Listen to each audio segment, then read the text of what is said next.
Porkins Policy Radio, offering a unique perspective on everything. Geopolitics, culture creation, the reality of the world we live in.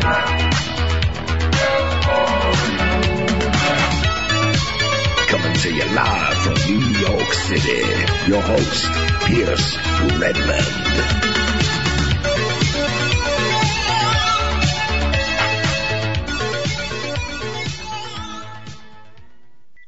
Okay, everybody, welcome back to another episode of Porkins Policy Radio. As always, I am your host, Pierce Redmond, and you can find this show here at American Freedom Radio, AmericanFreedomRadio.com, as well as on my website, which is PorkinsPolicyReview.com. And, of course, there are lots of ways to listen to the show. I know we're picking up new listeners all the time, so you can always find the show, of course, archived at AFR. You can find them on my website. We're on iTunes, Stitcher, TuneIn. You can always find the shows on YouTube. We're also rebroadcast later on Friday nights, I believe, if I'm getting my times right, from 10 to midnight. We're replayed on a bunch of other stations, including Awake Radio. And then you can also tune in on Saturdays from 6 to 8 Mountain Time, I think. Or no, is it Pacific? I can never remember. 6 to 8 if you're in Utah on KYAH, a great AM station out there, so you can always listen to it over there in Utah. And I know we're picking up lots of listeners out there as well. And of course, if you want to support my work, then you can always go to patreon.com/Pierce Redmond, and you can become a subscriber of the show for as little as $1 a month. And of course, with those, with that dollar, you will get access to the exclusive Porkins Policy Radio bonus podcast. I know I'm like a broken record with these. I will be releasing it. Don't worry. It will come out in January. I'm talking right now. I might have an interesting guest on for the bonus podcast, a woman named Amy Valila, who is, Ed Opperman actually recommended her to me. But she's a very interesting woman who is running for a congressional seat out in Nevada. Excuse me. Her daughter died because of a lapse in health insurance, so she's got quite a bit to say on all of that. So I might be getting her on either this month or possibly early next month for the bonus podcast. But lots of interesting stuff over there, of course, and I want to thank Connor for recently signing up to Patreon. So thank you so much, Connor, and thank you to everybody that signs up on Patreon. One other quick little note, and then I will stop rambling and get on to today's show, which I'm very excited about. I just wanted to mention Christoph and I, lo and behold, we probably won't be able to release another episode of Porkins Great Game this January. We had some scheduling difficulties, and Christoph got kind of sick, and then I was sick. But we are aiming to record something early on in February.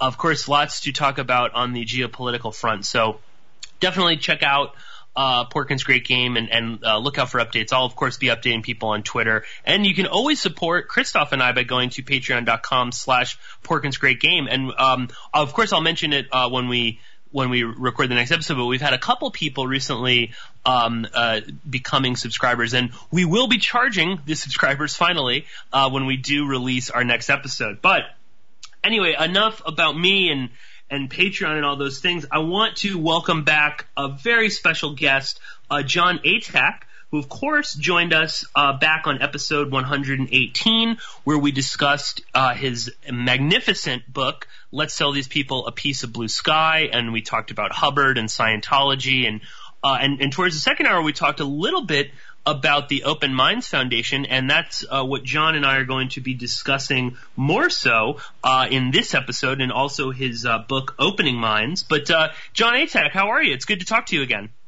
I'm good, Pierce. How are you? Excellent. As I said, I'm very excited to have you back on, and this is like I said, I wanted to talk to you about your work that you're currently working on, particularly educating children and young people about undue influence and the people that are kind of exerting this very toxic behavior on children. But before we get to that, I just wanted, this is sort of like an aside, but is related. And this is a funny thing because people people were quite impressed that I had you on the show, and they really liked the episode. And I remember I was describing the episode to like a friend of mine, and I kept kind of catching myself saying, they were like, "Oh, who is Jon Atack?" And I say, "Oh, well, he's an ex-Scientologist, a former Scientologist." And I've used that term to describe other people I've had on the Aaron Smith-Levin has been on the show many, many times, and I would refer to Aaron as a former Scientologist or something like that. But I was actually listening to some older lectures that you have given in the past, and you kind of don't really love that moniker of a former Scientologist, and I think that's an important distinction to be made about not using the term ex-Scientologist, because as you described in a lecture I was watching recently, you said that becomes a sort of like defining characteristic of one's life. And I don't know, John, just before we kind of dive into this, I just wanted to get your take on that, because it does become it's like, who is Jon Atack? Oh, well, he was a Scientologist, that's his life. And one of the hardest things of certainly leaving a cult, but any kind of control group, is this, that you kind of have to like redefine your life, and you don't want your life to be seen through the prism of, oh, I was a Scientologist. So I don't know, John, maybe just quickly kind of talk to that, because I think it's an interesting thing that you brought up in this lecture. Well, it's like saying, oh, this person's a former idiot. Right, It doesn't really give you the best start. I left Scientology 34 years ago. I was never a live-in member. And unlike most of the people that I've known, and I've known hundreds of people who've left Scientology, I really wasn't traumatized or abused. So it didn't define me then either. I didn't work for them. I just gave them money so they could mess my mind up a little bit. And, I had a couple of years in art college during that period. I was 19 when I walked in. I was 28 when I left. And, I did spend the next dozen years of my life standing up and saying, this is a very dangerous organization, an incredibly deceptive organization, that, seeks to ruin anybody who criticizes it. And I can speak to that. The harassment continued for 4 years beyond those 12 years. After, even after I'd fallen silent, they still came after me. But no, I'm an artist. I had something of a career as a musician. I played drums in bands when I was a teenager. Then I've written a couple of novels. I've translated the Tao Te Ching. I sing. I do all sorts of things. And it comes back to this, oh yeah, well, you used to be a Scientologist, and that's such a long time ago. But we do see it. We see a great many people who define themselves still in that way, that they still consider that, perhaps that's the most important part of your life. In fact, I did a podcast with Chris Shelton, and some troll came along and commented, can't you people think about anything other than Scientology? And it's like, well, yeah, I've been thinking about quite a lot of other things than Scientology, actually. Can't you think of anything other than trolling, which is probably what he does all day long. So in 1996, I decided I didn't want to be steamrolled by a cult anymore. And so I withdrew. They tried to get me to sign a silence contract, and there were conversations about large amounts of money, and I had to point out to my lawyer that no amount of money was going to make me hold my tongue. If and when I felt like saying something, I was going to say it. And so no deal was struck, thankfully. And after that, by that time, I'd become more and more interested in how does it work. So I left Scientology, and my interest was in, how had we been taken in, and what was the history of this movement, what were the many conflicts in Hubbard's own talks about himself, which quite obviously show that he was a pathological liar. He couldn't help but, retell every story in a different way. One day he'd been wrestling with a Kodiak bear, and the next day it'd become a polar bear, and then you find out that he'd once seen a photograph of a bear, and that was the reality of it. but there, he claimed to be a war hero, but of course he'd admitted publicly in lectures that he didn't really see active service at all, other than a 55-hour battle with 2 non-existent submarines off the coast of Oregon. But that's another story. So to come away from that, and I became more interested in what are the dynamics of this relationship. Particularly when I left, I looked at Hubbard very quickly, realized, because I still believed in Scientology, I just felt that the mother cult had become dangerous. So I became, and I realized that Hubbard was a fabulist and therefore could not be trusted and should not be trusted. And that's where I hit my first obstacle. When I turned round to other people who'd been involved and showed them Hubbard contradicting himself, they justified it in some way. My favorite being somebody who said that, where there were 2 accounts of particular events, that he must have had 2 bodies, which is a perfectly reasonable explanation if you're nuts. So how do you get it over to people? How do you get past people's confirmation bias and allow them to think about things again? And that took me through all sorts of texts about mind control, whether it be the US government, Canadian government, MK Ultra and things like that, or through to, Philip Zimbardo's work. I'm very happy to say that Professor Zimbardo is on our advisory board at the Open Minds Foundation now. So it paid off reading about the Stanford prison experiment and all of that. Reading Robert J. Lifton about thought reform and the thought reform camps in China and North Korea. Coming to know Margaret Singer, who'd worked with POWs who were coming back from Korea. And she had this thing where she said, well, look, a POW is very much like an abused spouse. They've been pushed into this subservient position. And I think that opened me up to saying, well, heck, most of what goes on in so-called cult groups is just normal social behavior. That the dynamics of groupthink exist all around us. And whatever faction or club or political party or religious persuasion we have, we tend to think ourselves into the group and promote the group even when we can see excesses within the group. So I wanted to understand that more deeply, and that's how I spent the 90s, and looking particularly at terrorism before 9/11, but looking at not only the Islamist groups, but also Baader Meinhof, the Red Brigades, Ordo Nuevo, the PKK, the Tamil Tigers, Sendero Luminoso, ETA. What was it that inspired these people, and how did they bind together? And you could see the same dynamics if you looked at the Maquis in France during the Second War, or indeed if you look back to the American Revolution, you could find people who were fervent, who were determined, so determined that they were willing to die for a cause. How are people motivated? And so that's what drove me, which takes us a little, I don't know what, I'm an ex-idiot, I'm an ex-Scientologist, I'm not really sure. I'm a student of the mind. Let's say that I'm that for today. Well, and, I bring it up because, that seems to be one of the hardest parts, if not maybe perhaps the hardest part of leaving a cult or a control group or anything that has sort of control over you, is redefining yourself.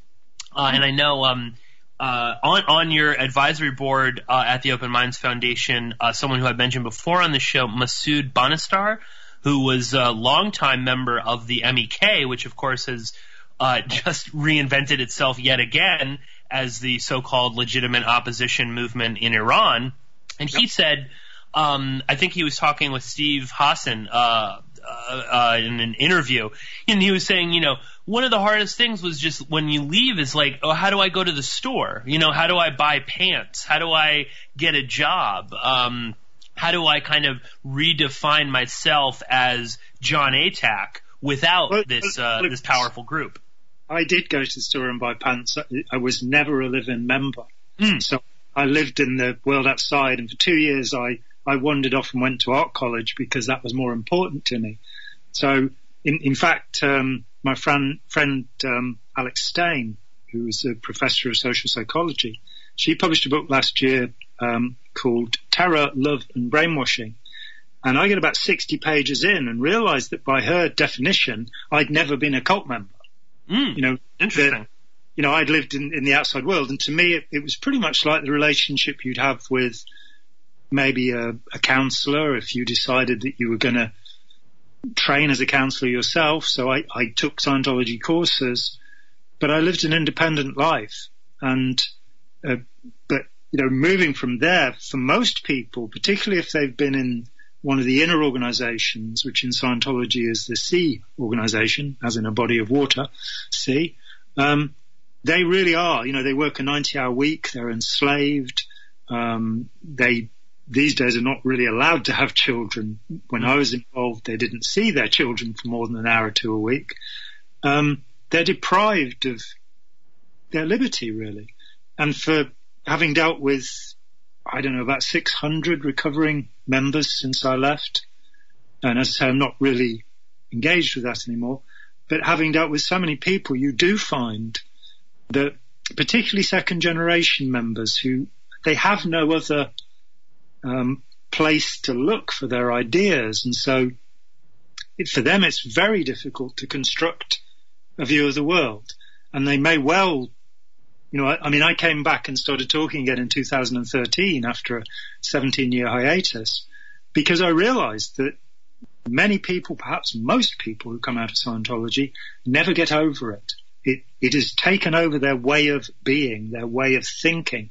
So even when they stopped using the language, and this would be true for any high control group, really, of any kind, a terrorist group, a religious group, a political group, a business group, a therapy group, that people, as you say, have to redefine themselves. And, I've come to recommend certain texts over the years that are helpful for that.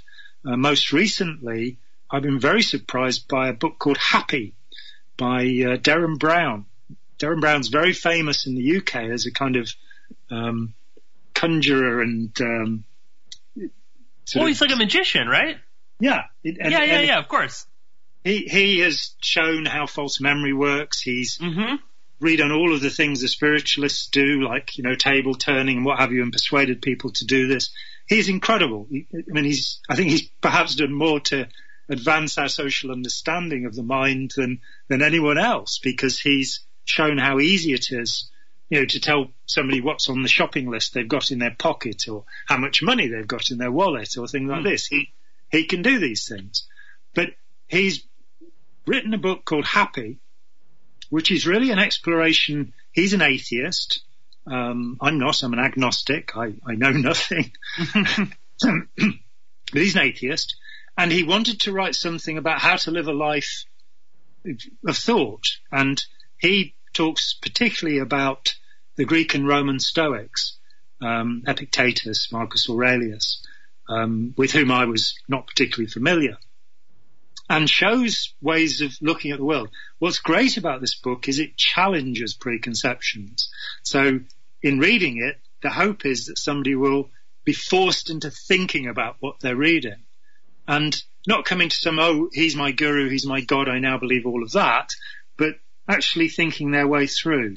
I've long used the Chinese Stoics, the Taoist teachers, as a way of helping people. Indeed, I've translated character by character Lao Tzu's Tao Te Ching, because it's so far away from what most cult members in the West have experienced that it challenges their thinking. And the important thing is not that they come to agree with any of it at all, but that they come to say, well, is that the right way to look at things? Have I, is past lives correct? Are we really puppets who are acted upon by thousands of little demons in our heads, or body thetans, as the Scientologists call them? Is this a truthful view of the world? And, so I think that it's very important to shake up what we believe on a regular basis. I try to, continue to read things that disagree with me. And at the moment I'm reading Robert A. Burton, who's a neurologist, who's written a couple of incredible books, one called on being certain, which points out that certainty is an emotion. It's not a rational position. Most of us, we feel certain about things. I've learned to challenge that because of my membership of Scientology. Why do I believe this? And that kind of, wobbly, dizzy feeling you get when you question one of your deep assumptions about life. For me, that's a really important part of life. Unfortunately, our society is much more concerned with obedience and grouping people together under the same flags, Oh, absolutely, yeah, and same political parties, and I guess that kind of brings us more around to what we wanted to get into today, and that is again the work that you and many other people are doing over at the Open Minds Foundation, because for people that are unaware, and we'll link up to this in the show notes, both to the Open Minds Foundation website and also to a recent post that I think you actually penned, talking about this sort of what you've accomplished over the past year and what you seek to accomplish later, is that, the Open Minds Foundation is not, it's not all about cults like the Moonies or the MEK or Scientology or groups like that. I mean, you really dive much deeper into this, and you talk about the ways in which high control groups function on a sort of day-to-day level with average people, how undue influence seems to seep in from all sort of corners of our lives. And like I said, you specifically, Jon, are working on ways to kind of help educate young people and children about this. And I think before we kind of get into this, it will be somewhat useful, because I think some people might be a little confused. Explain what the concept of undue influence is, because I think a lot of people, again, assume that this has to be some sort of this is coming from like a charismatic cult leader or guru that has control over people, whereas undue influence is really something that affects all of us, unfortunately, on some level. And some people may be more susceptible to it than others, but undue influence exists in a lot of different ways. So define what you mean when you talk about this term. Well, there are many synonyms for it. Coercive control has started to be used when talking about intimate relationships between people where one dominates the other. The term undue influence is a legal term, and I started using it because there were so many sociologists who seemed to believe that there are no hidden influences in our society at all. And so they have argued, that we should just let people join whatever group they want to, and it's a part of growing up to do that. Well, when you meet somebody who's been in a group for 40 years, or Masood Banisadr was in MEK for 25 years and has a PhD, you're not talking about a child here, talking about a very educated man. That what undue influence of itself starts as a legal term, and I wanted to say, well, look, this is established in law. Whatever sociological hypotheses you might have, this has been with us for hundreds of years. And it started really with cases where wills were contested. There's a beautiful case from the early 17th century about a woman called Mrs. Death, which is a great name. And the trial was actually commented upon by Sir Francis Bacon, the man who some people think wrote Shakespeare, but certainly wrote philosophy and was a New Atlantis. Yep, and the New Organum, the Novum Organum. Quite a remarkable man, and he tried this case. And what had happened was that this woman had seduced an old man, a man in his 80s, taken him into her household, locked him in a room, and basically abused him horribly. And he signed over all of his money to her. And the court then had to determine whether her influence was undue, improper. And the court did determine it was, and she didn't get any money. It's largely in the legal arena stayed there, but the idea is that there is a presumption of undue influence if you are dealing with an authority. So if you're dealing with a priest, a doctor, a counsellor, a lawyer, and you give them, make them a generous donation or a gift of some kind, you have the right to claim that back. because it is presumed in law that they have an undue influence upon you because of their authority. So you then have a concept which is called active or express undue influence, which is where you can show that particular techniques have been used. I mean, Mrs. Death used to flog the old bloke with a birch and leave him to soil the bed and things like that. So, these are pretty straightforward forms of influence. What happened in the post-war period was a massive interest, particularly by the US military, in the psychology of control. So if you look at the 20 years after World War II, over 90% of psychological research in the US was actually funded by the US military. Indeed, even Philip Zimbardo had the US Navy funding things he was doing.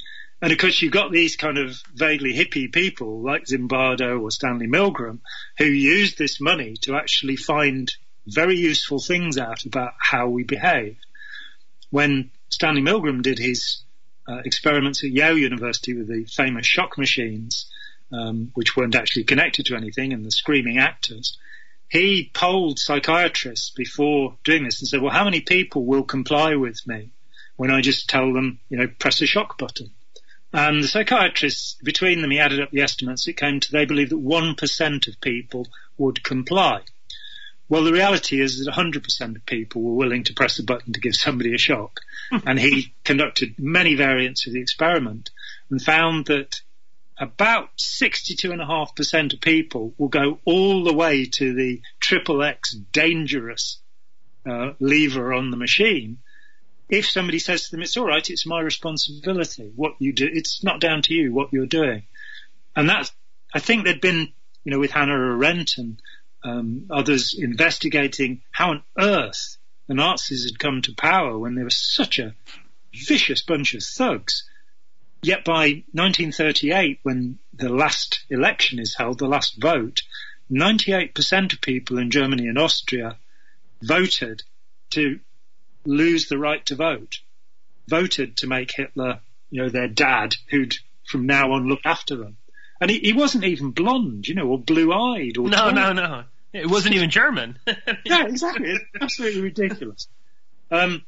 So those dynamics have been very well investigated, and a great deal has been understood about how we behave. But for some reason, it's never really penetrated our educational system, which is still very much authority-based and obedience-based. My friend Ira Chalef wrote a wonderful book called Intelligent Disobedience, pointing out that if you are training a guide dog for a blind person, the guide dog must be able to say no. If the blind person is about to walk into something, the guide dog has to be able to disobey. Why don't we teach our children this principle? Why do we give them all of this black and white thinking, this right and wrong thinking, rather than encouraging them to debate and think about things? Are we that frightened that, they might cause a revolution, so that we mustn't allow them to think and speculate?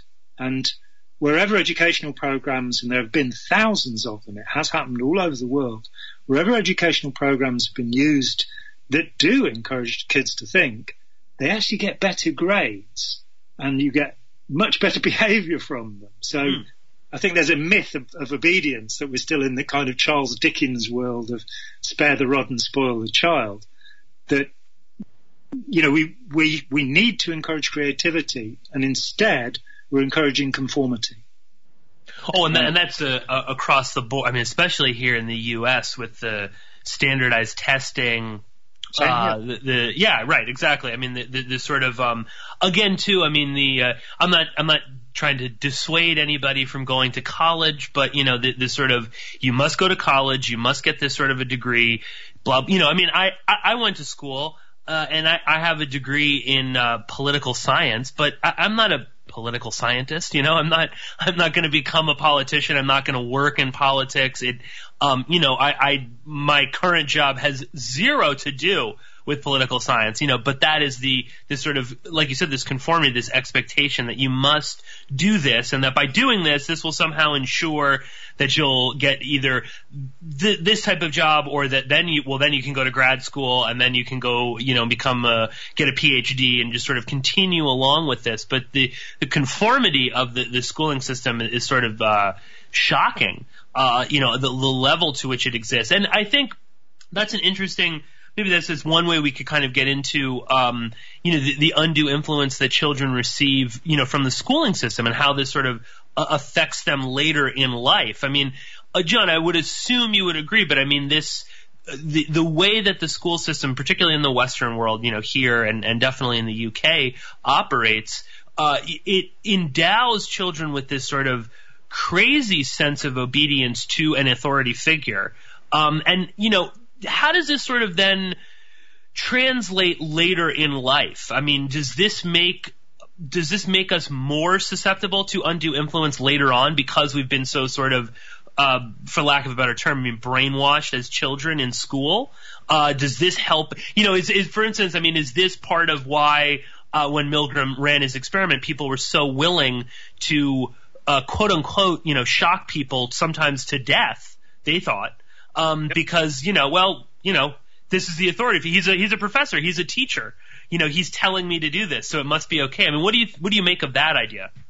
I think it's absolutely so. I mean, Hannah Arendt talked about the banality of evil.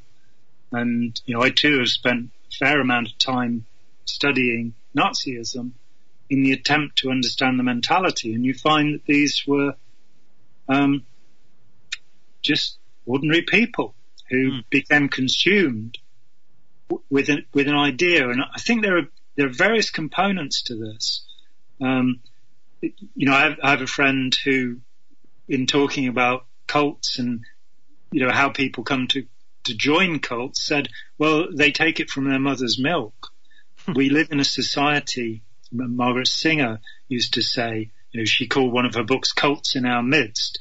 And I think she mentions it in the book, but I remember her saying to me, that was tongue in cheek, because I think our whole society is in the midst of a cult, and that we need to grow up. We need to take responsibility for ourselves, and our kind of nanny schooling system isn't necessarily helping that.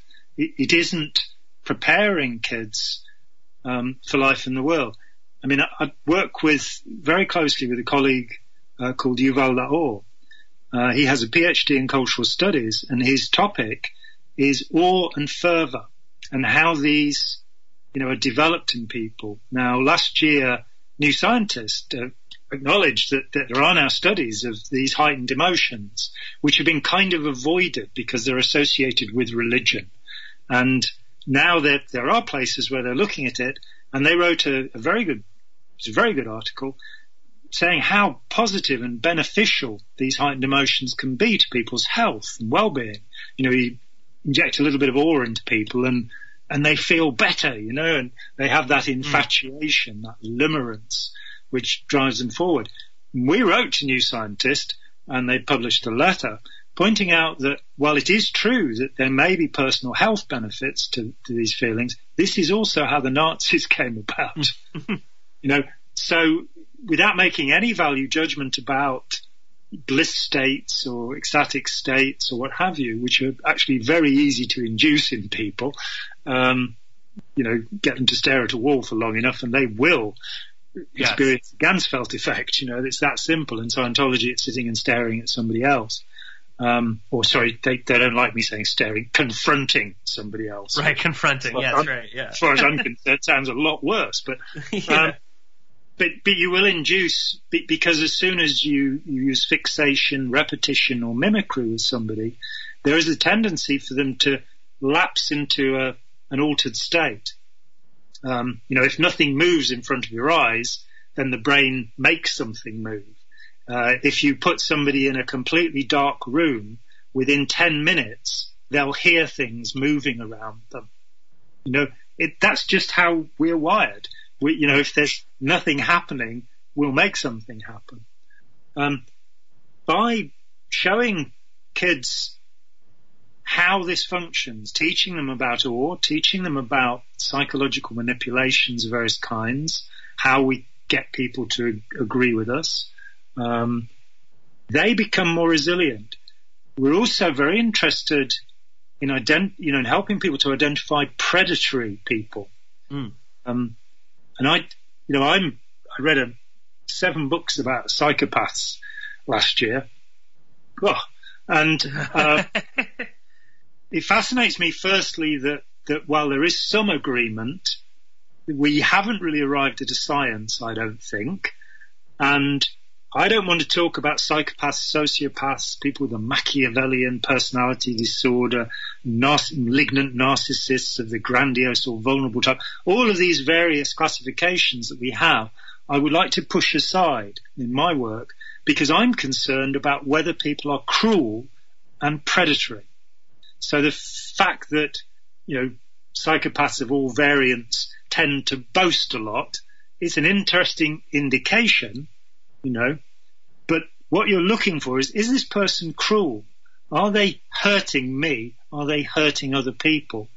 And what's more, beyond that, can we either A, isolate them from the society in some way, label them, show people that they're dangerous, or B, help them, do something that will make them less dangerous. I mean, when you get to the level of the criminal psychopath, the serial killer, then you need to lock them up probably, because there isn't much you can do. But there's very good work showing that you can help young people who have the callous and unemotional disorder, it's called. You're not a psychopath until you're 18. We don't. Right. You will transform. But there is very good work showing that they can be nurtured, that you can limit the damage.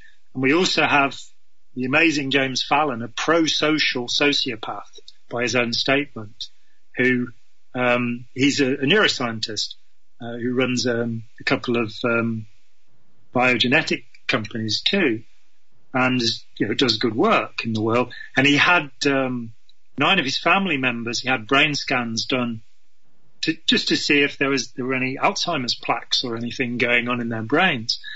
And he had his own brain scanned at the same time, and then he had them randomized, and he was looking at them. He said, well, this one here has the deficits in the paralimbic system that are associated with psychopathy. Which of my family members is this? And his assistant said, well, didn't want to tell you, Jim, but that's you. And he said that he lived his whole life believing, from childhood, believing that genetics is everything.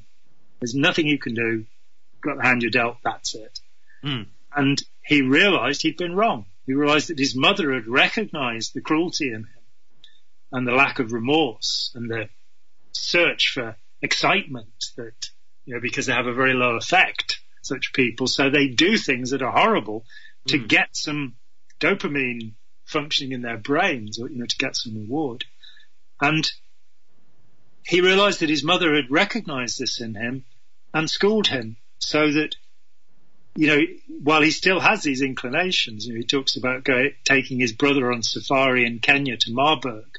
And when his brother got home, he kind of said, you bastard, you knew you were taking me to the cave where Marburg Ebola came from, didn't you? So he would take ridiculous risks, which is part of the characteristic of sociopathy, or whatever we're going to call it.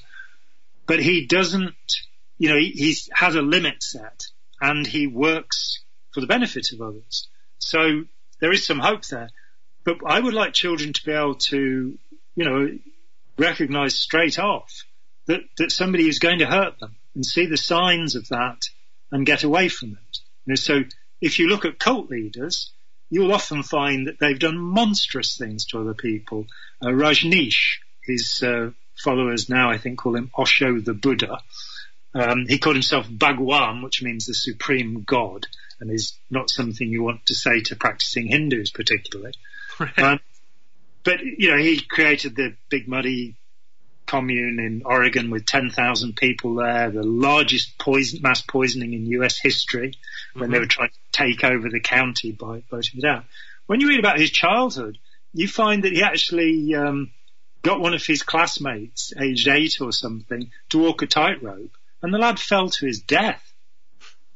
And that's, that kind of pushing people to do risky things. We need to understand that better. And if you go from there to the techniques that such people use, I mean, the bombast and boastfulness, if I'd, just reading the first paragraph of any Hubbard book, knowing about that, you put it down. You'd say, this guy is way too full of himself to actually be scientific or useful in any way. So at the moment, it's been really fascinating. I started work on this in 1991 with the thought of bringing disciplines together. I'd particularly seen that sociologists and social psychologists speak different languages. They're talking about the same things, but they actually have a different nomenclature. And that fascinated me, that, they're that far apart. I'm not talking to you, you're a sociologist. Right, yeah. Shun one another in a good cultic way. And that led me to sort of go, well, we've over-specialized. We need to generalize. We need to bring things back together. And I realized that I did some exit counseling, where you sit down with somebody who's still fanatically involved with a group, and you've basically got one day to have a conversation with them that will make them change their minds. Now, there was no way that I was going to get involved with deprogramming, this kind of let's lock you up until we can make you see sense nonsense. So, which we should point out is like a horrible practice and doesn't really even work, right? I mean, this is sort of like a discredited pseudoscience when it comes to getting people out of control. Getting people out of control groups. Deprogramming is very harmful. Yes, and incredibly damaging, and in many cases worse than the cult group that somebody was supposedly being rescued from. Sadly, the techniques used by deprogrammers were adopted at Guantanamo Bay. And, they are techniques of torture. They're techniques of breaking people down. And it hasn't worked at Guantanamo Bay. Yeah, if it doesn't work there, I don't think it's going to work, in a hotel somewhere. And the reality is, if you look to Indonesia, where Nasir Abbas of Al-Jamalaya was caught, in Indonesia, torture is part of the routine police procedure. So quite surprisingly, they sat Abbas down with an imam, a mullah, an expert on the Quran. And this guy talked to him for 3 days and basically exit counseled him. And at the end of 3 days, he gave them the safe houses, the weapons caches, and the leadership. Now, compare that to the man hours that have gone into Guantanamo Bay, however many million. This was just 3 days with this guy, and he gave them everything. And that is more the approach. For me, if I sat down with a Scientologist, and from 91 to 95, I did cases, which was grueling because, with the harassment from Scientology going on a daily basis, being followed everywhere I went, and, having nasty little leaflets handed out about me, and, friends phoned up and saying, we're doing a criminal investigation of Jon, and all of this horrible stuff that they do. In the middle of that, actually sitting down with somebody who that morning has given a success story to a room full of exuberant Scientologists and being able to have a conversation with them, it was a very interesting thing to learn. And I'm very happy to say that everybody who talked to me decided to leave Scientology. And as I said, I'd only have a day to do it. And it was all through process of conversation. It was all through giving them information and learning how to get on side with them. Because, of course, if you go into a room and say, well, you're an idiot and the stuff you believe is nonsense, that doesn't really start a useful conversation. No. My thing was that I would not lie. So, I did have one instance where a guy, very early on turned to me and said, have you been declared a suppressive person? And I had to say yes, and he wouldn't talk to me beyond that. But I wouldn't lie about who I was. I wouldn't claim that I was still involved in Scientology, as some exit counselors sadly do. And I would, have a conversation with the person where my role was to help them explain their involvement to, their mum or their friend or whoever I brought in with me. And that's what I did. And the point was that if you explain that gradually enough, going through the points, they start to say, hang on a minute, why do I believe that? And you have to create a comfortable environment. I realized that it would be very possible to do this with radicalized terrorists. You would need to understand exactly their persuasion as I understood Scientology, but that it would be possible to talk somebody back. And it shocked and horrified me to realize that extraordinary rendition was the actual method being used. Right. See, of Bill Clinton, I believe, if we're going to get into, would you describe yourself as a former political scientist? Is that how you? Yeah, I probably would say that, definitely. And just on that note, I mean, you also, especially, the school I went to was just so classic New York liberal, just very, all Republicans are bad, any Democrat is good. It was like that kind of an environment. And yeah, they totally fostered this, BS narrative about what political science was and, who we should be, and you'd have these sort of interesting classes. And then at the end of the day, they'd be like, right. And you should all vote for Obama later. When I was in school, it was, during the 2008 election, these professors who are supposed to be these objective people, opening up your minds about all the, differences and interesting ideas. And then, they would all just, and vote for Obama or else, don't be part of the problem. And most of my fellow classmates and friends in that program did just that exactly. Unquestioning. Again, this authority figure is telling you this is the answer that you're all looking for as sort of young, idealistic college students. Yeah. And I mean, we have a broader sort of spectrum of politics where I live. To us, the Democrats and the Republicans are, center-right parties, and that's all there is to it. And where they're neoliberals or neocons. So, we have everything from, you have white supremacists and things like that. Right, yeah. I'm not insulting your political spectrum here.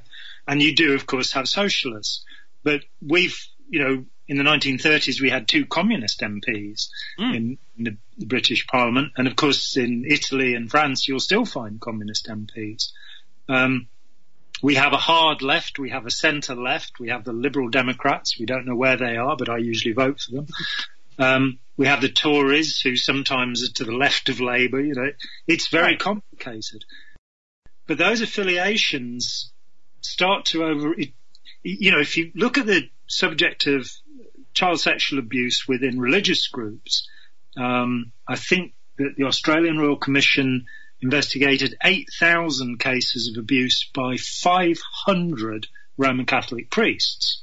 Now, it's not just them, the Methodists, the Anglicans, and of course the Jehovah's Witnesses all have terrible scandals. And you look at this, what happens within these groups, that somebody will say, well, but if we tell the world about that, then they'll say we're a bad organization. And so we better keep quiet about it. And at that point, you've become a criminal. It doesn't matter how great your political party is or how great your religion is, you have actually gone to the dark side when you start concealing offences against children. And, it happened in Scientology too. I know many cases of child abuse in Scientology, and the cover-ups have been fantastic. I have a friend who at 11 years old went to the police, made a statement after 5 years of abuse, and a woman called Jan Eastgate, who runs an organisation called the Citizens Commission on Human Rights, persuaded her to withdraw the statement and sent her back into the household of the Scientologist abuser. When you do something like that, you've proved that your philosophy is useless, that your religion is bad, and it's time to walk away. But, I'm fascinated by the thought that we operate as individuals, we operate in groups, and we operate in crowds. And there's an idea we've got people who are into swarm psychology and think it's great to have swarms of people decide things rather than experts, which is a lovely idea. I personally would rather listen to Einstein's views on gravity than, 7,000 people who haven't been to school. Right. So, there are limits. But I think we do have a swarm mentality, that we're like termites or locusts, that when you put human beings in a group, as Gustave Le Bon said in the 19th century, we reduced to the lowest common denominator. The most stupid person in the crowd is the level of the whole crowd. And so we see people, if you look at the way the Nazis went through Bielorussia and that dreadful movie Come and See, where you see that they just rounded people up, put them in barns and set fire to them and machine gunned anybody who came out. Now, the week before, these people were working for the post office or, selling sweets in a shop. It's not because they were brutal, sadistic people. It's because they came into a society where this was considered proper and normal. And even then, we find that perhaps 50% of SS men refused to commit the atrocities unless their own lives were threatened. They weren't actually as willing as we might think. But the other 50% did it quite readily. I believe that if we can get people to accept responsibility for themselves and think autonomously, the world will be a better place. Even if we could just shift it so there was 1% more of people who understood the ways that we are affected. But we have this incredible protective mechanism, the ego, that each of us knows that it's like if I say to somebody, are you being manipulated? The answer to that question will almost always be no. If I say to them, do you know anybody who's being manipulated? Or do you know anybody who's gullible? They say, oh yeah. Right, yeah. That's my friends, We have this intense blind spot that functions, 360 degrees all around us, that it allows that other people have these faults, but we don't. And to climb over that barrier, it's the one point where saying I'm an ex-cult member, as my friend Richards puts it, it becomes a badge of honor. That you can say, I have to admit that I was gullible. I often talk about an interview I did with a 19-year-old who'd been in the management of Scientology, in the top 14, directed by Hubbard. And he'd left because Hubbard had said, you're the only people I can save. Everybody else on the planet will die. There you go. And he said, well, but my parents brought me up in this. I want to go and be with them if we're all going to die. And, he probably couldn't stand the other 13 people in the room.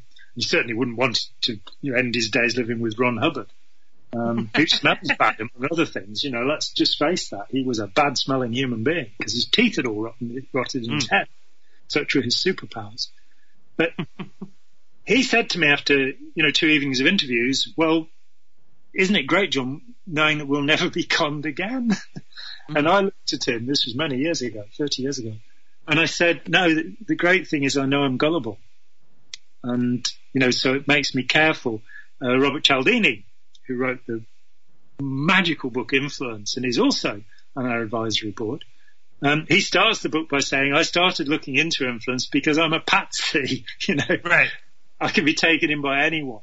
And it's such an important point to get over, that humility is the greatest human virtue and the hardest human virtue, Well, it's embarrassing to admit that one is gullible and that one can be kind of conned into believing something, be it Xenu or operating thetans giving us power, or simply just an average conja. I mean, we're coming just up on the break, but Jon, you open up your book by talking about a very simple scam that almost kind of took you for a moment, and I'd love to kind of explore that a bit more in the second hour, but we are at the commercial break right now. We're going to be joined in the second hour again by our good friend Jon Atack, so stay tuned.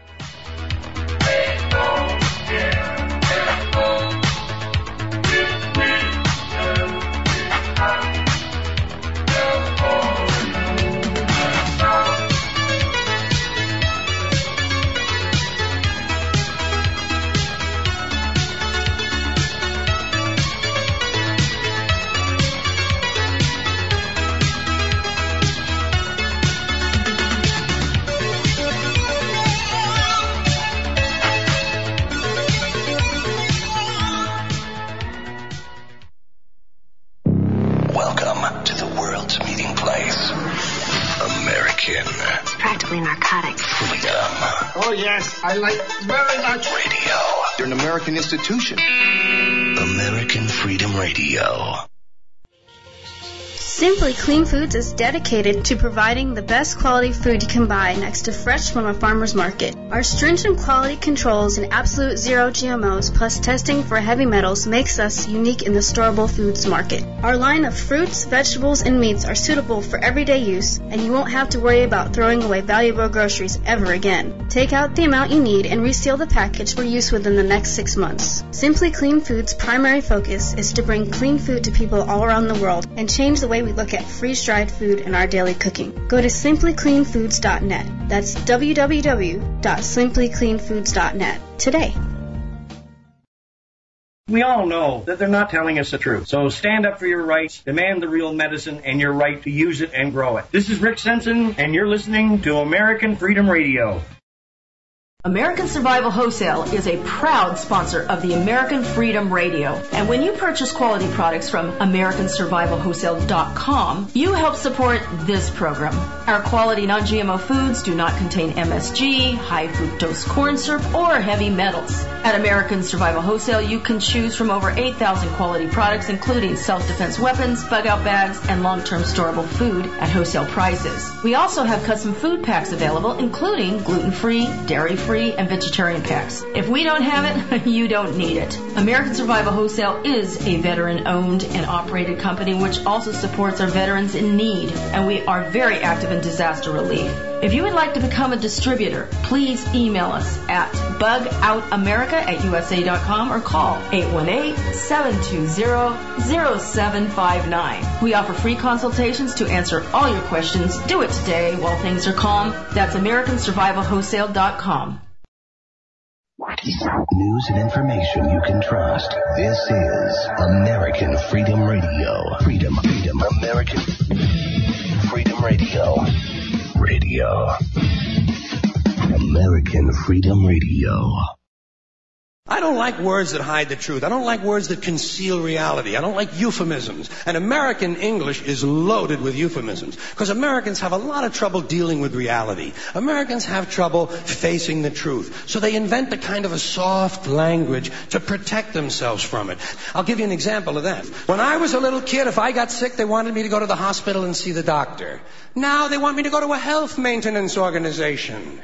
Smug, greedy, well-fed white people have invented a language to conceal their sins. It's as simple as that. The CIA doesn't kill anybody anymore. They neutralize people.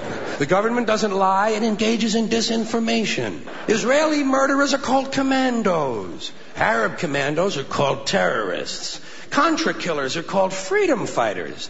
Well, if crime fighters fight crime and firefighters fight fire, what do freedom fighters fight? They never mention that part of it to us, do they? Never mention that part of it. You're listening to AmericanFreedomRadio.com, the network who perseveres in delivering intelligent debate, constructive dialogue with true independence. The freedom to broadcast the truth is not free at all. So what is American Freedom Radio worth to you? The empowering information with fun, honest and pure integrity behind it provides an example to follow. Friendships to flourish with the moral altruism that pulls no punches.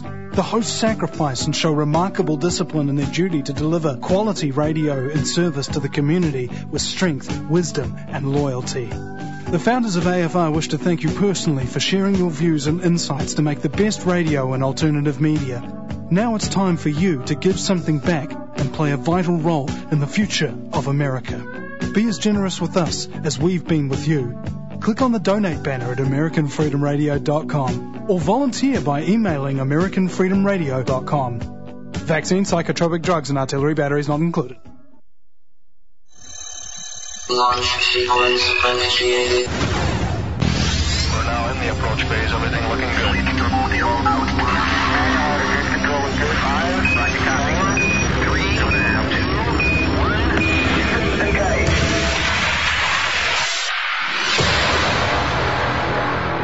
Prepare your mind to experience American Freedom Radio.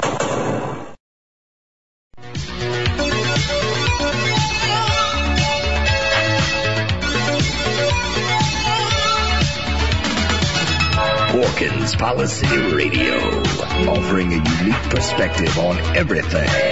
Geopolitics, culture creation, the reality of the world we live in.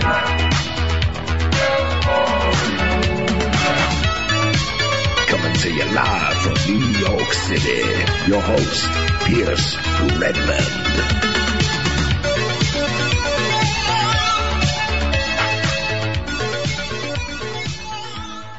Okay, everybody, welcome back to Porkins Policy Radio. I am your host, Pierce Redmond. If you are joining us now in the second hour, we have been speaking with a return guest and a friend of the show, Jon Atack.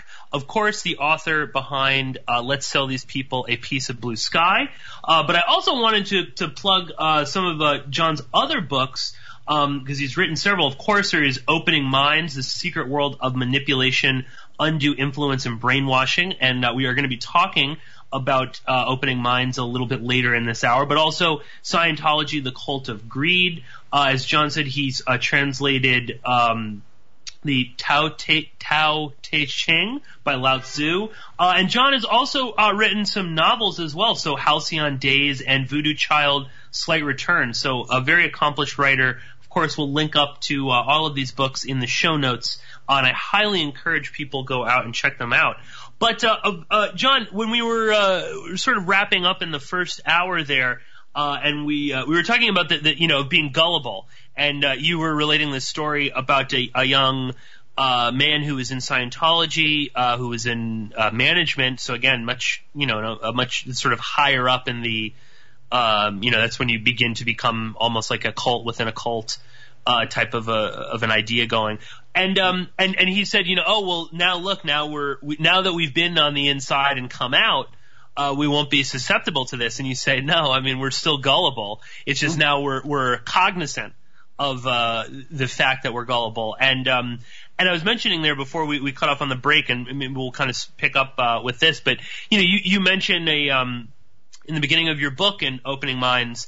You talk about, again, I guess a moment of, being gullible, and you talk about being conned almost, by, some guys probably, I don't know, in Mumbai or something like that, who were claiming to be from Microsoft or from a third party Microsoft certified corporate, and I guess they'd hacked into your computer, and they were attempting to get money from you, right? It's a great scam, and the company is called IMAX, like the cinemas.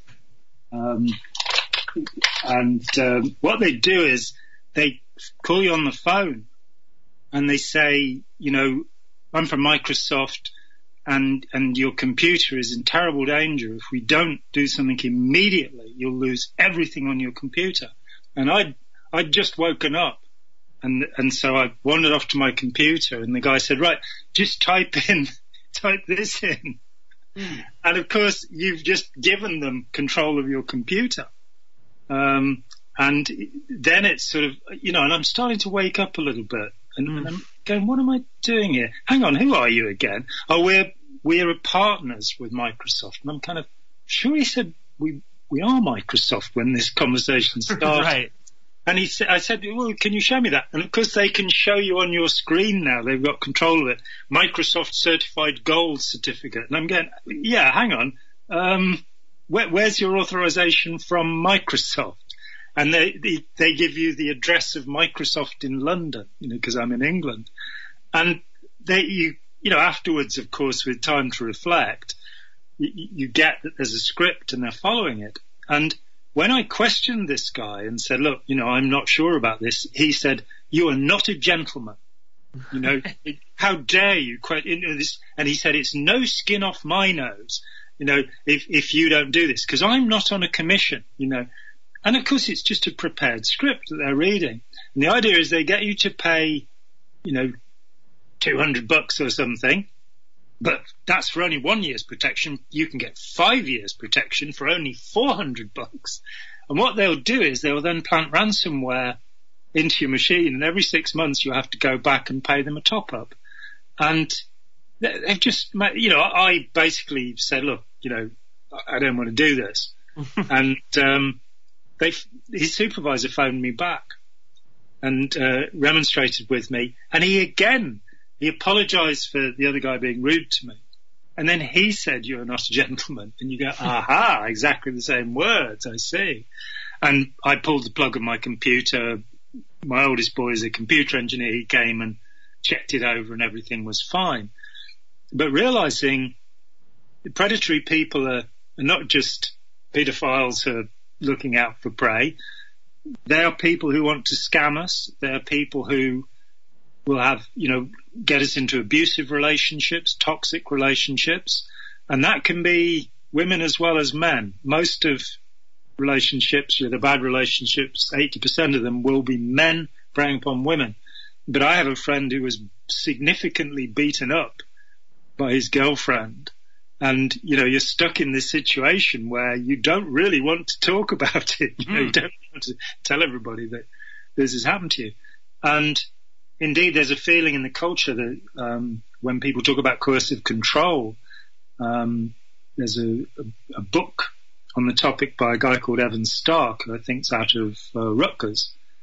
And its subtitle is How Men Entrap Women into Relationships. And it's sort of, I get that in our misogynistic society with its history of oppression of women, that we need a little bit of positive discrimination here. But the suggestion that it can't happen, women on men or women on women or men on men relationships, we need to be aware of that. There are recruiters who want to get you into a, multi-level marketing scam, or want to take you to a large group awareness training, Forum, Landmark, Est, LifeSpring, these kind of things. And there are all sorts of experiences you can give people. It's very easy to make people feel euphoria. Very easy.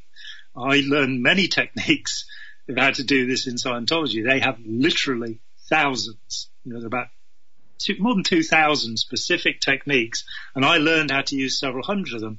I'm very glad that while I learned to use them, I didn't get much practice. I was learning them to understand the techniques rather than to become a professional auditor, as they call it. So I didn't mess up too many people along the way.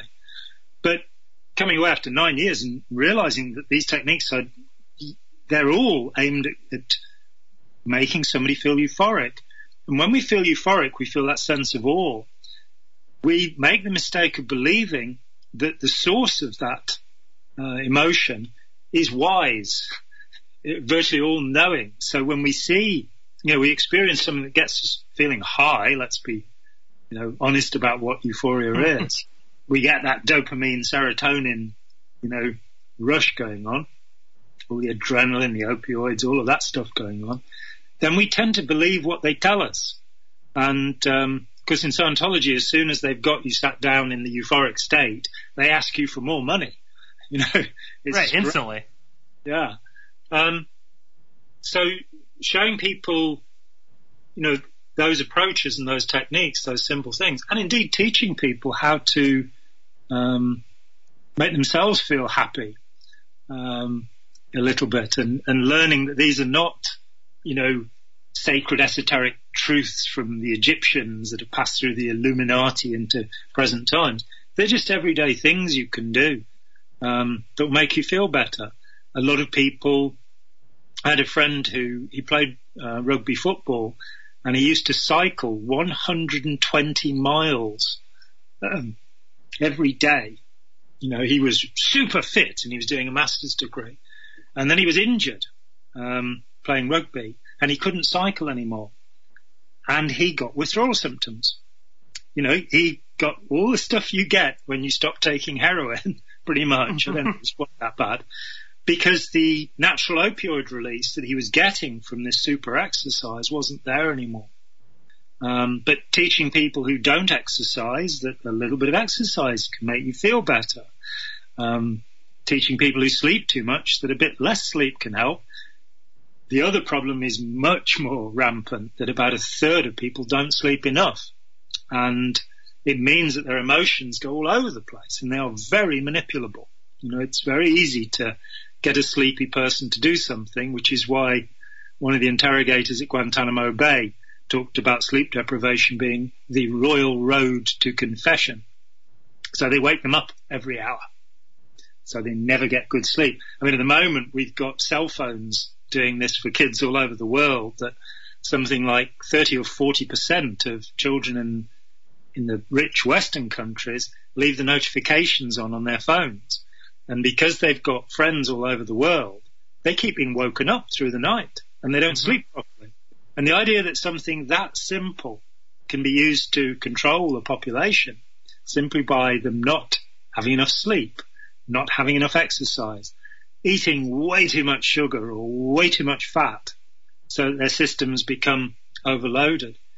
Simple things like that, which are helpful to people to help them avoid manipulation. But then, that's not really my area of expertise, though I do sleep enough and I do eat properly and I do exercise. Coming to think about it, so I do know about it. It's not what I'm not a naturopath or something. I'm not teaching people these things, but they are necessary to then move on to be able to think critically. So if you're sleep deprived, you won't be able to think. Understanding that confusion is one of the simplest techniques of control. So that if you talk gobbledygook and make it sound clever, people will sit back and go, oh, wow, this person is really smart, and I hope I'll be that smart one day, but until then I must sit and listen. Milton Erickson, the pioneering hypnotherapist, medical doctor, he had a lecture where a professor stood up in the front row and started calling him a charlatan. And he said, well, why don't you just come up to the podium and explain what you're saying? And as the man approached him, he reached out his hand as if to shake hands. The professor reached out his hand, but Erickson kept going down and actually tied the guy's shoelace up. And while he was doing this, in that moment of confusion, he said, you could just go back to your seat and sit quietly till I'm finished. And the professor just turned round and went and sat down. And seeing that you can take a professor, a highly intelligent person, and use a moment of confusion to insert a little command is rather scary, because it makes you wonder what's happening, in the normal everyday world. How much are we being affected by these things which are priming us and, moving around our thoughts and our feelings that we're just not aware of. So as you become more aware of these things and you become a bit more relaxed about the world and what's going on in it, after the initial paranoia, right, then for me, I wanted, having left Scientology, I felt ashamed that I learned these techniques to sell people things. I had a particular interest in people who were opposed to Scientology, so I suppose, it's continued for me. There were two people in particular who objected to Scientology. One of them was a psychologist, and I was able to persuade them to do Scientology. And so, maybe I just have some natural urge to, do something oppositional with people. I don't know. It always fascinated me when I was stopped on the street by recruiters, by born-agains or Krishnas or Moonies or what have you. I'd just stop and talk with them, And, right. You want to talk? We can talk. Yeah. And they would run away. I often tell the story of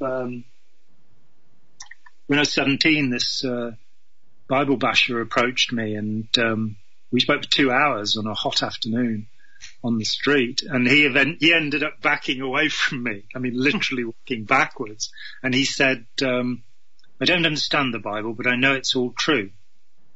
And that thought really struck me, the division of mind that is necessary to say, I don't know what I'm talking about, but I know everything I'm saying is the truth. That one puzzled me for years. Now I understand it. I understand that we all do this. We all have these certainties. And what marks out the mature mind is the ability to question those certainties. Well, and again, we talked a little bit about that in the the first step, is this maturity, sort of growing and being aware of these things. And unfortunately, we seem to be in a society whereby we don't want to instill these sorts of values in kids. And just when you were talking there about the cell phones, like late at night, I'm guilty of this, as I'm sure lots of people are, of checking your phone late at night, or just simply not putting on you can set your phone for like night shift, but just so that it lowers that blue light that does stimulate your brain. And you'll know what I mean if you stare at your phone late at night and you can't fall asleep. It's because there is a chemical in your brain that is released when it that blue electronic computer screen light. And the idea that every kid now has a cell phone, a smartphone. They're all checking them late at night. They're not getting enough sleep. Therefore, they are more susceptible to manipulation and undue influence and things like that. And you had mentioned just a little bit before there, John, that predators don't have to mean pedophiles or something of that ilk. But explain a little bit more about that, specifically with kids. I mean, what are some of the sort of predators or predatory behavior that you're seeing through your research and the work that you're doing at the Open Minds Foundation that are sort of targeting children? Because I think, again, you say predator, everyone has this image in their head of the creepy guy giving candy out and hauling kids away in his van, but it's much deeper than that. There's in many ways more serious threats from predatory behavior towards kids. So what do you mean by that exactly? Well, it runs a whole gamut. That if you start with predatory school teachers, that every now and then I've experienced it with I have 4 children, with 2 of my children, that they were doing really well in school, and then suddenly they weren't, and they weren't happy. And in the first case, my boy now is 32 years old, but he was 8. And he came home one day and he said that the teacher had threatened to hit one of the other children. And so I immediately picked the phone up and rang the head teacher and said, this has happened. And the head teacher laughed at me, saying, that just wouldn't happen. Now, it so happened that I'd phoned the parents of 2 other children in that class. And the one parent had asked the child, and the child said, I don't know. But the other one said, yeah, my child says this threat was made. So I called the head teacher again. And 2 years later, that teacher stopped my son, who was no longer at school there, on the street, and said, the head teacher, and said, please thank your father, because we've had to sack this woman. So you get, I would say that probably most of the teachers, when I was in secondary school, high school as it is in America, most of them had become predatory. They were allowed to hit us. They shouted at us. They discouraged us. My friend Rachel Bernstein in Los Angeles, who's a brilliant counselor there, helping a lot of former cult members, she said that she gave a talk to a class of adults and said, I'd like you to write down one time you were encouraged at school and one time you were discouraged. And the majority of the people in the class, something like 90%, I think it was, couldn't remember a single instance of encouragement. Now, to me, that verges on a predatory environment because to learn things, not only do you need sleep, and you really must switch that phone off at night.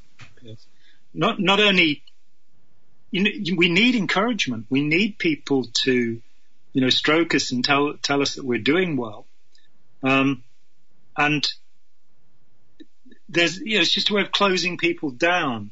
Part of this is our attachment to people, that, the old Freudian transference and all the nonsense that Freud talked, which we were talking about earlier before we went off class. It's pretty much gone.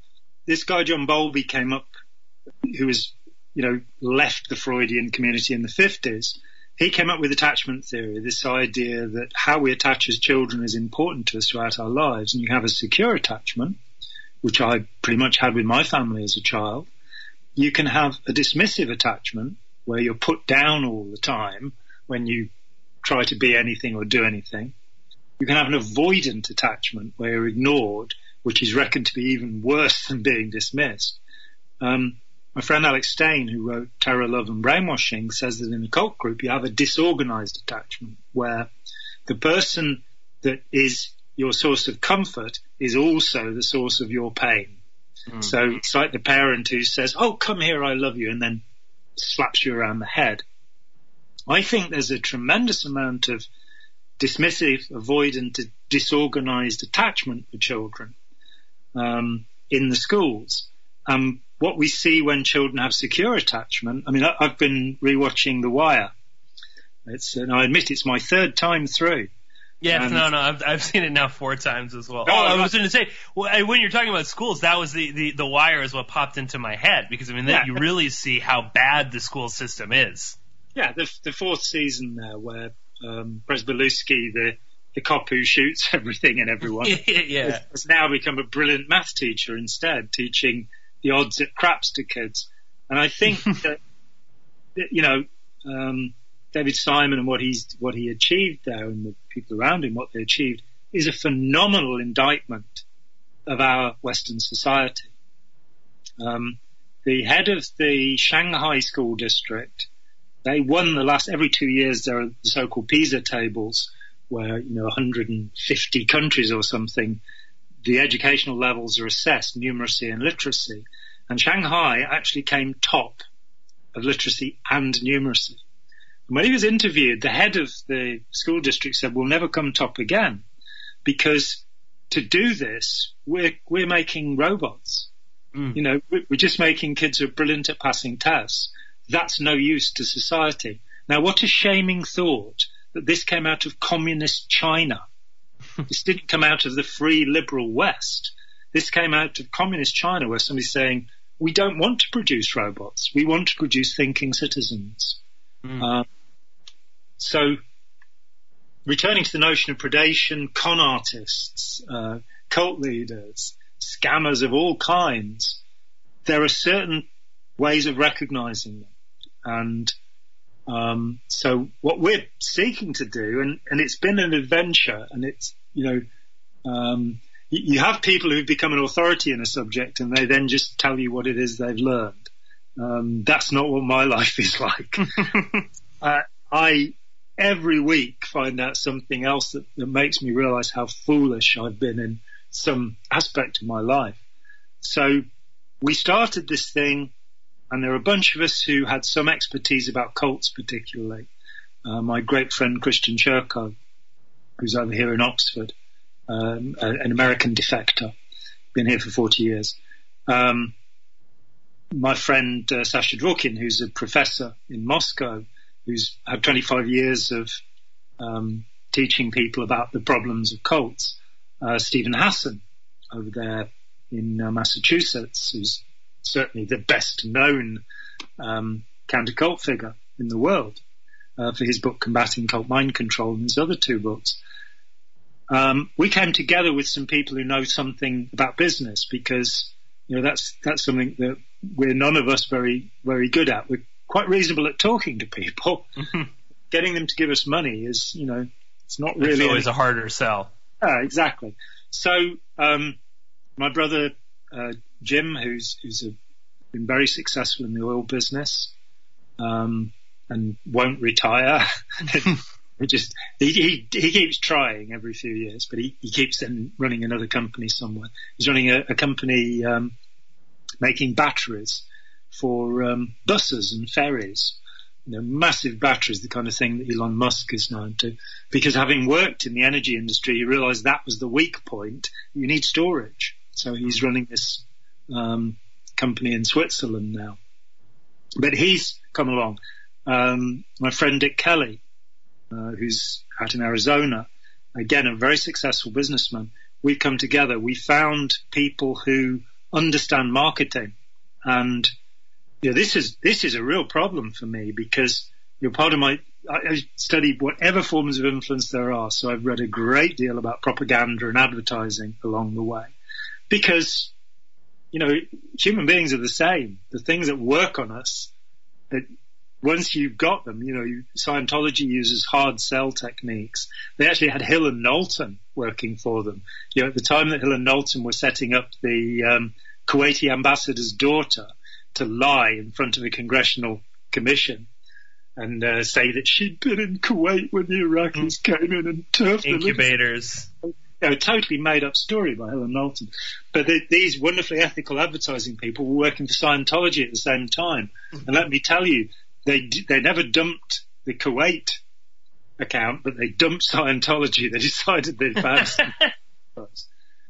But all of these manipulations that are used, which lead us, here I am saying, well, we want to promote open minds. We want to get these ideas out into society. Is there any way of doing that without using the Machiavellian, devious techniques of PR? And we found some internet promoters who actually are ethical. They don't want to use tricks. They want to use an approach that is accessible. And we put up our first website and we weren't happy with it. Then we found these people. Actually, this guy had been a friend of mine for some years. He rather reluctantly at first joined us and then became, totally fired up by what we were doing. And he and his company have done incredible work to make our new website.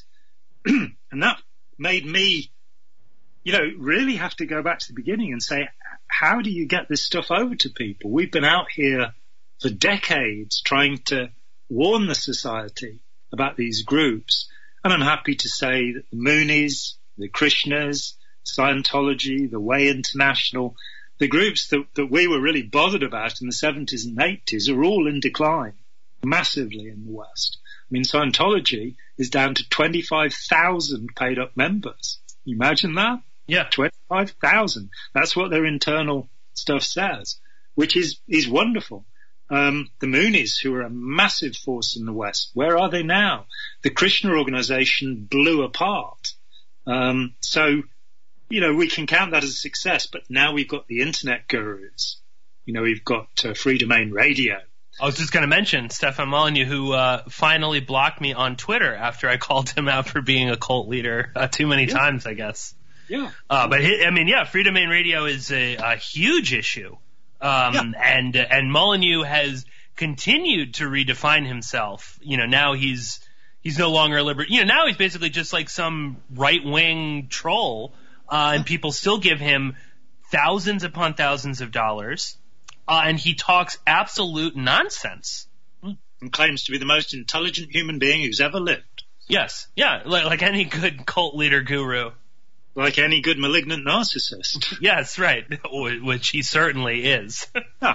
And it's good that his wife was censured for recommending this defooing, getting away from your family as a basic method of therapy, Despicable, absolutely despicable.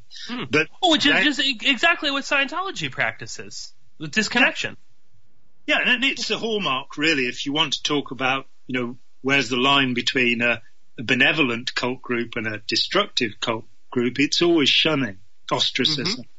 We decide that you no longer have the right to talk to people who don't like us.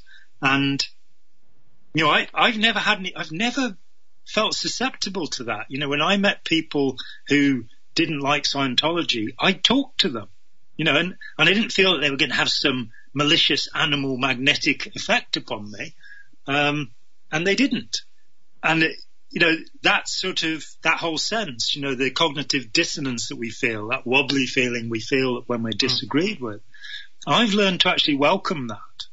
And so, if somebody disagrees with me, as long as they don't want to punch me, obviously, I rub my hands together and go, oh, good, I'm going to have a conversation here. And at the end of it, I will have learned something, and hopefully I'll have shared something that will be useful to this person. But so many people see conversation as an aggressive, battle. It's an argument. Whereas for me, to disagree with somebody is a beautiful thing where you can share information and come to a new conclusion, a new synthesis of what that information means. I mean, you talked earlier about your Republican-Democrat divide. The only man in my life so far that I've called a mentor was an ex-Scientologist who he left a tiny bit after I did. And he was a rocket scientist who'd become a psychologist. But for 32 years, he was involved with Hubbard's systems. He was on the second Dianetics course in 1950. He was a very angry man. He was the angriest man I've ever met, and I don't do well with anger. But I have to think of him as a mentor because he made me think about things. And, you know, he was very smart, very angry, very pushy, and he was a Republican. What can I say? You know, his wife was Democrat and he was Republican. And it was, you know, if we start saying, well, I'm not talking to you because you're Chinese or white or from the planet Mars, or I'm not, you know, I have a friend, I recommended to him Norman Cohn's brilliant book, Warrant for Genocide, which deconstructs the mythology of the Protocols of the Elders of Zion and proves conclusively that it was written by the Russian Cheka. It even shows where the original manuscript came from, which was, you know, written 20 or 30 years before Zionism was even born, and they've just put the word Zionist into it. So it's a brilliant piece of work by one of the great historians of the 20th century. And I introduced this to a friend of mine. He said, "Oh, but he's Jewish." Yes. You know, so, oh, no, I'm not reading that. And yet, why does that happen? Why? You know, I will read things by people who disagree with me thoroughly. I mean, I posted a piece at Open Minds recently, just quoting John Stuart Mill, explaining that the only way to wisdom is to listen to everyone, to hear them out every time. You know, otherwise you will not be wise. You will just be dogmatic and bigoted, you know. And so to say, you know, I belong to this group, I belong to that group. I don't belong to any group. I belong to the human race. You know, as Charlie Chaplin said, he was a patriot of the human race, you know, of the whole world.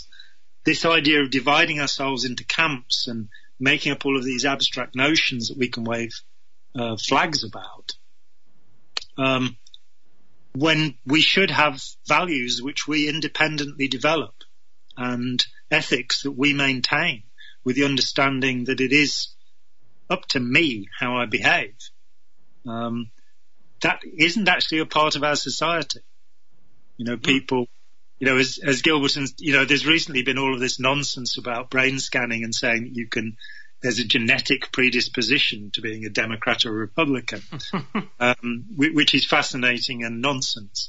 But I'd like to point out that Gilbert and Sullivan in the 19th century, in a song, which is the best way to explain things, said that everyone alive is born either a little liberal or a little conservative. So, you know, this is not new thinking at all. We will have tendencies to be more open or to be more fixed, partly from nurture, partly from nature. But if life is to be interesting, then it must include change and transformation.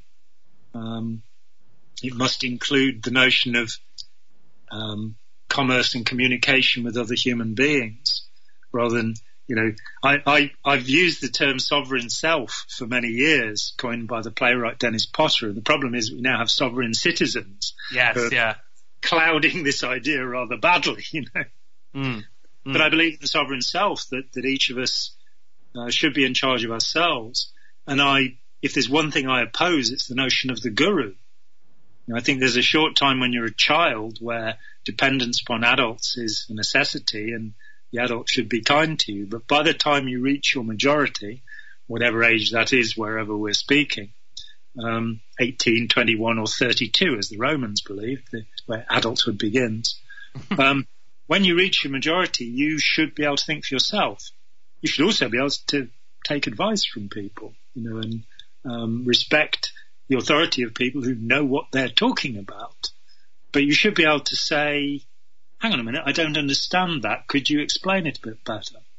And that brings me to what we're seeking to do with the website, that I wrote most of the content of the website. In fact, I wrote all of the content with the exceptions thing on child alienation, because we happen to have a retired psychiatrist who's an expert on family psychiatry. So I thought he'd definitely do a better job of that than me. And I'm hopeful that other people will come along and do a better job than I have of everything, because, I don't want to be a guru, really. But for the moment, we put the content there. We created a taxonomy, a structure, with a particular problem inherent to this subject. Some people will come to us who know nothing about it. Some people will come to us who are experts, and there'll be everything in between, from novice to expert. And so I think we pitched the website initially at the sort of general reader, not, people who are super literate or, have PhDs, which is a way that, many of the websites on coercive control and critical thinking, you've got to have swallowed the dictionary to be able to understand them. Yes, no, indeed. Yeah. And well, they're talking above people's heads. Yeah. And they're talking to one another about it. And wonder if they've really understood what they're talking about, because, it's that problem that comes with many psychologists, that communication is beyond them. If they can think of a new word for it to make it seem more psychobabbling, then they will. And I was reading this, I was talking about Robert Burton, and in The Skeptic's Guide to the Mind, he tells the story of sea squirts. And he says as larvae, they swim around and then they attach themselves to a rock to go into the adult stage. And the first thing they do is eat their own brain.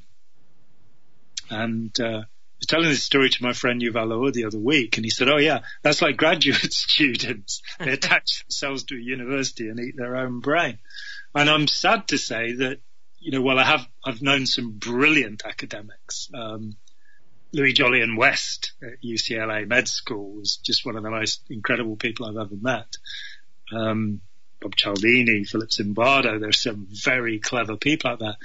But there are an awful lot of people who are just tenure. They just want tenure, and they will just pass on the next set of ideas, to the next little sea squirts so they can swim around. So the problem became, how do we communicate this to young people, because they need it most? If I'd read our website when I was 19 years old, I would never have become involved with Scientology, or several of the other odd things I've done in my life. But we don't know. It's not out there. So we started working last year. We've been working on it for a long time now, for 6 or 7 months, on actually bringing these principles into animation and finding ways of expressing fundamental ideas so that you can give just one idea. So take Cialdini's remarkable 7 principles of influence, that if you take, say, the scarcity principle, that it's very easy to convey to somebody that if a salesman or an investment is saying to you, buy now, while stocks last, this is scarcity. They are selling you scarcity. And the reality is, pretty much, that if that thing's so popular, it'll be available tomorrow as well. I had an instance of this last year. The phone company were trying to sell me a new hub, Wi-Fi hub, and it would cost me £60 to have it fitted and £10 for the hub, and then it would cost me £10 a month extra. So I waited, and sure enough, they dropped the £60 fitting charge once they'd sold enough to have an engineer coming out to put them out. But it was still £10 for the hub and £10 for the additional to my bill. And it doesn't really make that much difference that I can connect 10 things to my Wi-Fi instead of 5, Sure enough, it came down to £10 to buy the hub, which they'd send you in the post. And in fact, all the engineer was going to do was plug it in, right, for £60. And £5 a month. And at that point, I bought it. But the scarcity principle will say, you've got to get it now. You must have it now. And in a consumer culture, this is functioning. So just showing somebody that in a simple way, once they've got that, and I've just explained it in 2 minutes or what have you, they'll notice it the next time. and the time after, and the time after. Or the authority principle, that because, somebody will say, well, you should listen to me because I've got a PhD, or, I'm a world famous cyclist called Lance Armstrong, and I've never taken drugs in my life. He was literally shooting up EPO and doing blood bag transfusions. He was crazy, and I saw an amazing documentary about him. Talk about narcissism, the way this guy views himself, and that contempt for other people, which is one of the signs of a predatory person, that they don't care about anybody else. That caring, compassion is not an aspect of their makeup. Having said that, you can get an inversion of that, which we call a weaponized empath, which I've written about on the website, where you get people who are profoundly empathetic, and you can turn them into dangerous weapons. I contend that Heinrich Himmler, the head of the SS, may well have been an empath. With the last 20 years, we've had all this stuff about being empathetic. Well, empathy is a knee-jerk reaction. It's not compassion. It's, feeling the suffering. So when you come to advertising, the commonplace, as with Hill and Knowlton and the babies in incubators, if you want people to go to war, you tell them that babies are being hurt. So in the First World War, the British press published articles about the Germans going to Belgium and chopping the hands off babies. Can you imagine that? The dreadful Huns. After the war, there were two commissions, a Belgian government commission and a US government commission, that investigated these. And there was a British MP called Eric Ponsonby who wrote a wonderful book about the whole subject of propaganda in World War I. And he went, they found these things hadn't happened, but Ponsonby went and found the man who'd made the story up, a colonel in British military intelligence, who thought it was tremendously funny that he'd received thousands of letters asking if people could adopt these babies. And it just kind of bypasses reasoning. You make somebody believe horrors, you take their empathy, and they then are willing to go and murder other people because of the empathy they feel. So we have to be careful in terms of manipulation, how our emotions are being used. But we have to be particularly careful of those people who themselves are unfeeling and uncaring. Jon, what kind of, you're talking about the animation there specifically and sort of educating people. And, we live in a society where, people are more willing to be, to watch maybe a short film about something than, say, read, tons of books. I mean, I'm sure you've probably seen it, or you're familiar with the Carrie Burt How to Start Your Own Cult video, which is like a weird, art film, sort of like a step-by-step how you make a cult. And it's a pretty effective video. If you watch it, you probably could start your own cult, or you would at least have a general understanding of everything from love bombing to isolation, how all these things work. So in the videos that you're talking about, what are you going to be kind of focusing on? Again, you're talking about young people here too, and that again reminds me, the internet. Stefan Molyneux definitely likes to prey on, I would think, younger people. 20s to 30s, people that are out of college that have this sort of idealistic zeal to them, and he definitely kind of preys upon that. So what are the types of videos that you're going to be working on exactly? Well, I'm hoping that Stone and Parker are listening. Will, come along and give me a hand, or Seth MacFarlane maybe, or Matt Groening. Because, when I came away from the Scientology thing, I started writing novels because it seemed to me that popular culture is the place you have to go. There's a wonderful psychologist called Judith Rich Harris who wrote a couple of books that really upset the psychological fraternity. She was housebound, and for 20 years her work was updating textbooks. And because of that, she was having to read a lot of studies, and she realized that things that were being said about nature and nurture were not in fact true. That that we were making all sorts of generalized statements that are not supported by the evidence. So, for example, identical twins don't share personalities.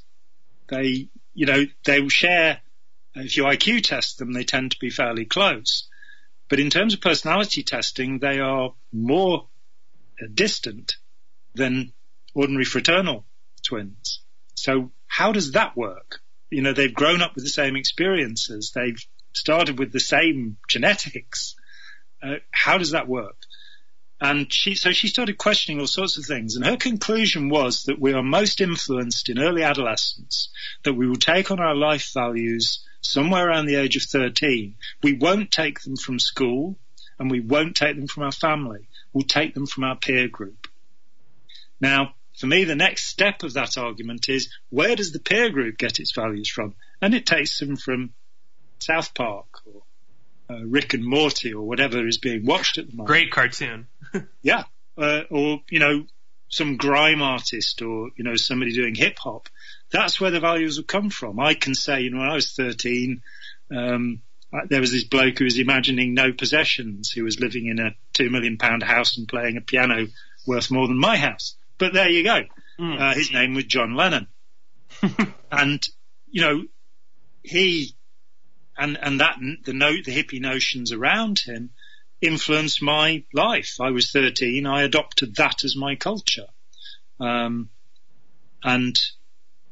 it influenced me throughout life. So, I don't believe in the old Jesuit maxim, give me the child until he's 7 and I will show you the man. I think give me the child at the age of somewhere between 11 and 15.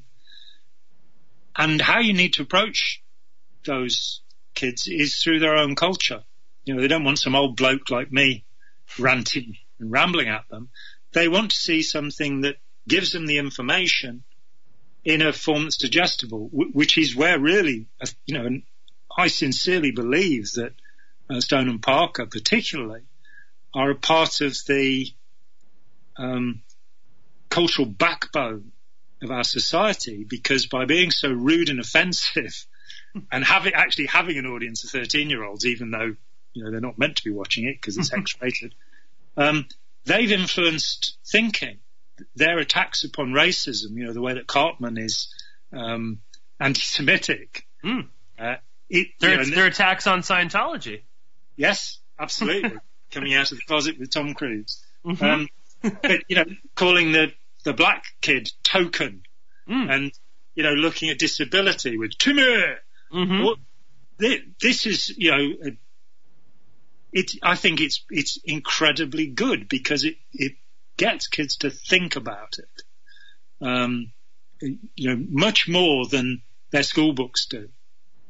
And so, I'm fascinated at the moment by the Khan Academy, Crash Course, School of Life, Book of Life, these direct, outreach programs that are going straight to kids, and a process called flipping that's happening in some schools where the kids watch those videos, then the kid that's got it explains it to the kid that hasn't, and the teacher is there to facilitate that, based on the notion that the older we get, the more remote we get from that young understanding of things.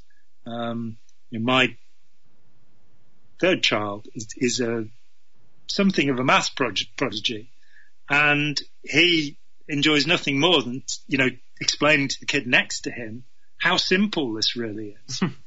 And I think that sense of getting rid of the kind of tyrannical dictator notion of the teacher, with the dogma, the biblical dogma of the education and doing a SATs, and making education a process of playing games, which is how we actually learn things, of enjoying ourselves, of, I want kids to, when they go to sleep at night, to be not to be looking forward to the next notification that the new products available from Hong Kong, but to be wanting to sleep because they really want to get up the next morning to go to school.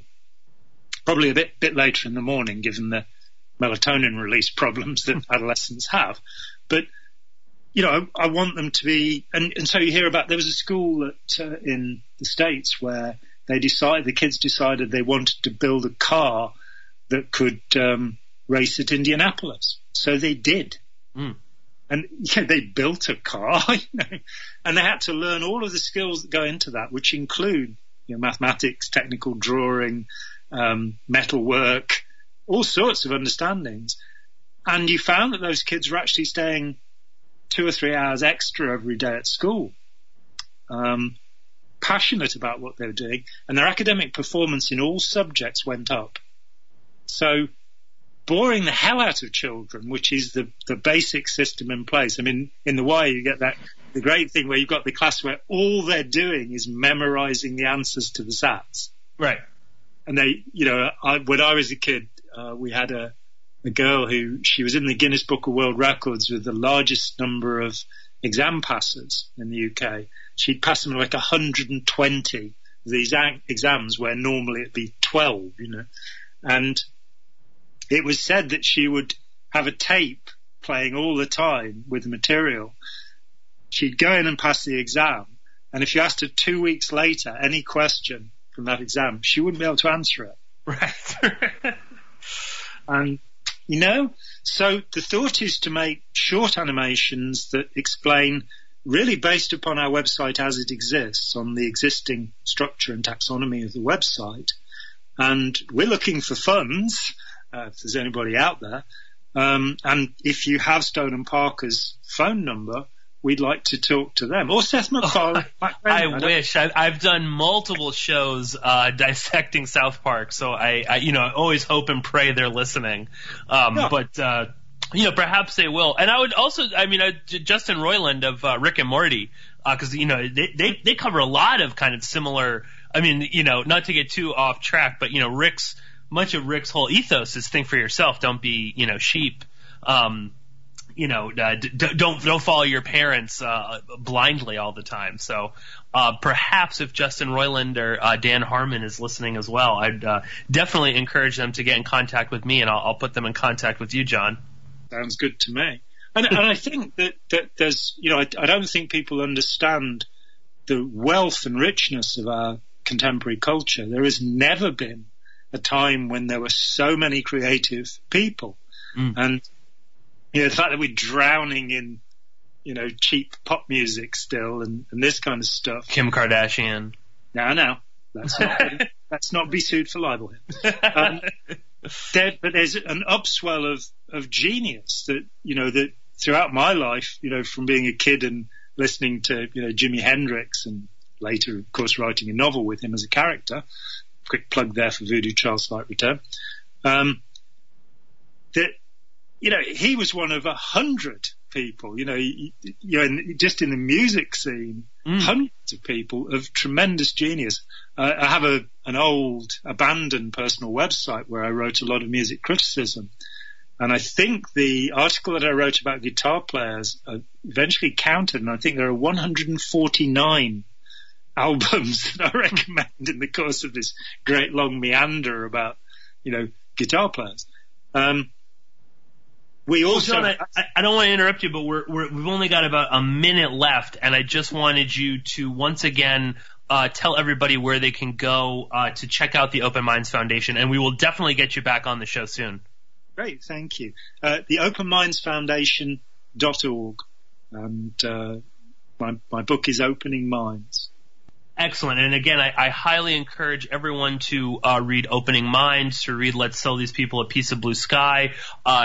John's got novels, which he just mentioned there, Voodoo Child, Slight Return, also Halcyon Days. And there's just a wealth of information on Opening Minds, so I can't recommend it enough. And again, if anyone, I'm sure you have a donate button if people want to help. Highly encourage everyone to do that. And Jon Atack, I just want to thank you once again for coming on the show, and I will be getting you on again as soon as possible. There's so much more I want to talk to you. So thank you again, John, and I will be talking to you all very soon.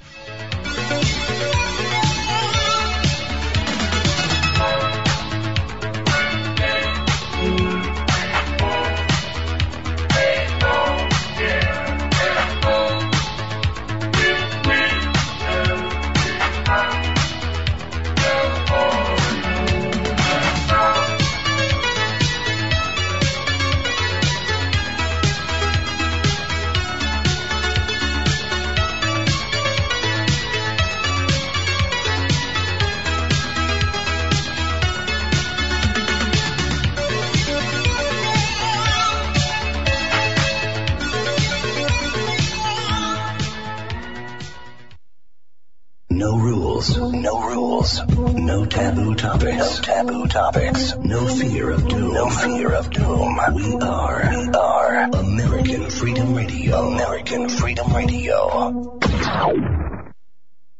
American Survival Wholesale is a proud sponsor of the American Freedom Radio. And when you purchase quality products from AmericanSurvivalWholesale.com, you help support this program. Our quality non-GMO foods do not contain MSG, high fructose corn syrup, or heavy metals. At American Survival Wholesale, you can choose from over 8,000 quality products, including self-defense weapons, bug-out bags, and long-term storable food at wholesale prices. We also have custom food packs available, including gluten-free, dairy-free, and vegetarian packs. If we don't have it, you don't need it. American Survival Wholesale is a veteran-owned and operated company which also supports our veterans in need, and we are very active in disaster relief. If you would like to become a distributor, please email us at bugoutamerica@usa.com or call 818-720-0759. We offer free consultations to answer all your questions. Do it today while things are calm. That's AmericanSurvivalWholesale.com. We all know that they're not telling us the truth. So stand up for your rights, demand the real medicine, and your right to use it and grow it. This is Rick Sensen, and you're listening to American Freedom Radio.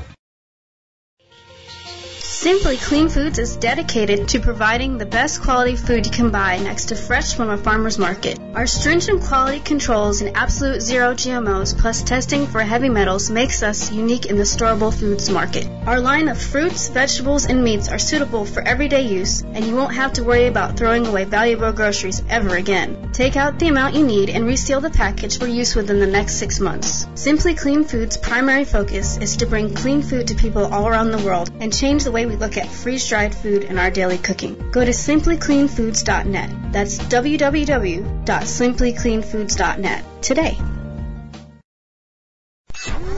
Yo, what's up? Check this out. The voice of the revolution. American Freedom Radio. American Freedom Radio.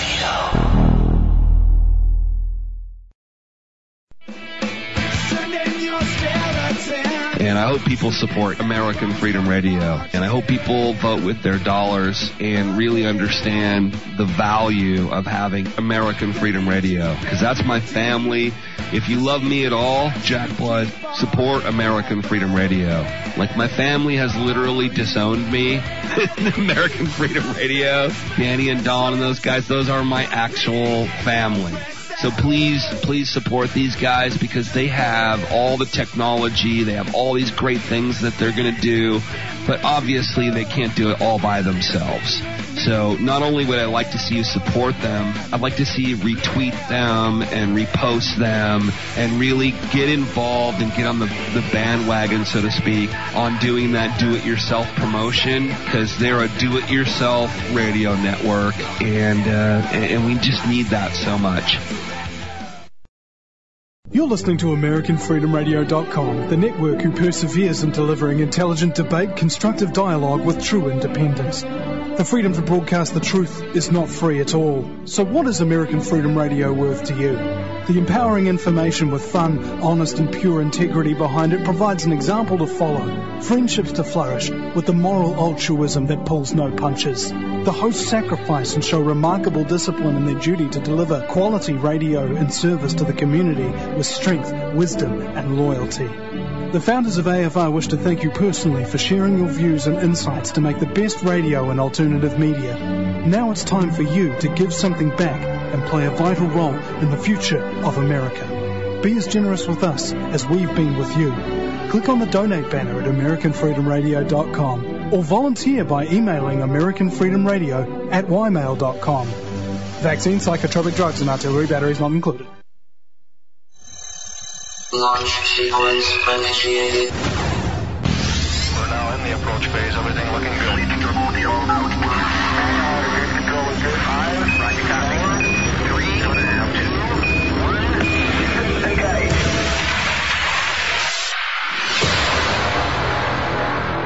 Prepare your mind to experience American Freedom Radio.